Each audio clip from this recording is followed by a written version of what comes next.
आज हम लोग पढ़ेंगे ऑक्सीजन के बारे में। पिछले क्लास में हम लोगों ने नाइट्रोजन के बारे में पढ़ लिया। आज का टॉपिक है हमारा ऑक्सीजन। जानते हैं कि आखिर हमारा एटमॉस्फेयर में ऑक्सीजन का क्या कंट्रीब्यूशन है ना, क्या हिस्सेदारी है, जानते हैं इसके बारे में। यहाँ पे लिखा सॉरी मिस्टेक हो गया है, शायद नहीं लिखें, लेकिन आप यहाँ पे लिख लीजिएगा कि हमारे एटमॉस्फेयर में ऑक्सीजन जो है वो 21% है। कितना है? 21%। नाइट्रोजन कितना था? 78%। Very good. और ऑक्सीजन कितना हो गया?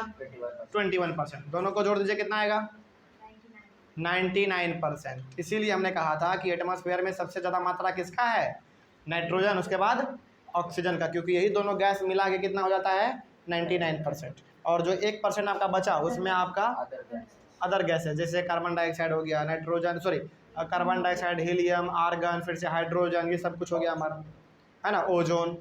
चलिए पढ़ते हैं फिर हम लोग अपने ऑक्सीजन, जो कि एटमॉस्फेयर में कितना है? 21% है। जानते हैं क्या लिखा हुआ है इसके बारे में। Oxygen is the second most plentiful gas in the air. सही बात है, नाइट्रोजन के बाद ये तो है हमारा दूसरा नंबर पे सबसे इंपॉर्टेंट, है ना। तो नाइट्रोजन के बाद ये सबसे ज़्यादा इंपॉर्टेंट है।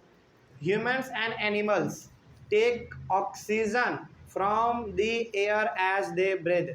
चाहे वो एनिमल हो, चाहे वो ह्यूमन बींग्स हो, कोई भी हो, हर कोई सांस लेने के लिए इस्तेमाल किसका करता है? ऑक्सीजन का करता है। ठीक ना, आगे बढ़ते हैं। Green plants produce oxygen during photosynthesis. जो भी ग्रीन प्लांट हैं, हरे भरे जो भी प्लांट है, वो ऑक्सीजन कैसे प्रोड्यूस करता है? फोटोसिंथेसिस से। और फोटोसिंथेसिस क्या है? एक प्रोसेस है जिसके द्वारा प्लांट अपना भोजन बनाता है। और इसको बनाने के लिए मेनली क्या चाहिए? 4 चीज़ चाहिए। पहला वाटर, कार्बन डाइऑक्साइड, सनलाइट और क्लोरोफिल, है ना। यदि मैं आपको याद दिलाऊं क्लास 6 का डेफिनेशन, और बचपन क्लास में भी आपने पढ़ा होगा फोटोसिंथेसिस का definition. The process of making food by the plant with the help of carbon dioxide, water, sunlight in the presence of chlorophyll. समझ में आ गया बात? यही तो आपने पढ़ा था डेफिनेशन फोटोसिंथेसिस का।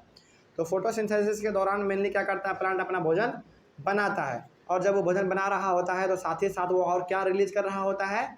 ऑक्सीजन रिलीज कर रहा होता है। ठीक है, चलिए आगे बढ़ते हैं फिर। In this way oxygen content in the air remains constant. इसी प्रकार से हम लोग ऑक्सीजन बार बार लेते रहते हैं और प्लांट बार बार ऑक्सीजन बनाते रहता है। इसीलिए हमारे इन्वायरमेंट में कभी भी ऑक्सीजन ख़त्म नहीं होता है, बराबर वो मात्रा उसका लगातार बना हुआ है। लेकिन ख़त्म हो सकता है कब? जब हम लोग प्लांट को काट देंगे तब, क्योंकि प्लांट रहेगा ही नहीं तो ऑक्सीजन बनाएगा कौन, है ना। तो इसीलिए कहा जाता है ना हम लोगों को कि बार बार आप प्लांट लगाइए, प्लांट लगाइए। क्यों? प्लांट खत्म हो गया मान लीजिए, तब तो फिर हमारा जीवन भी खत्म। चलिए आगे बढ़ते हैं फिर। तो ये आपने पढ़ लिया ऑक्सीजन के बारे में। थोड़ा सा यहाँ पे एक और पॉइंट लिखा हुआ है, if we cut trees then this balance get disturb. यदि हम लोग प्लांट को काटेंगे तो ऑब्वियस सी बात है कि जो हमारा बैलेंस है किसको लेकर?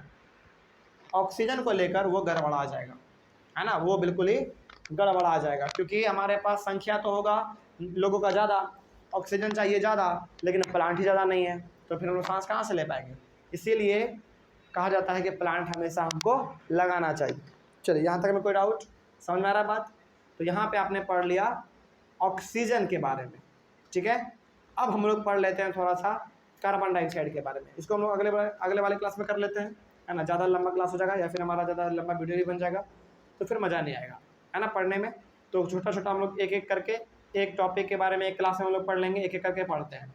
तो अगले वाले क्लास में हम लोग पढ़ेंगे कार्बन डाइऑक्साइड के बारे में। Thank you very much and have a nice day.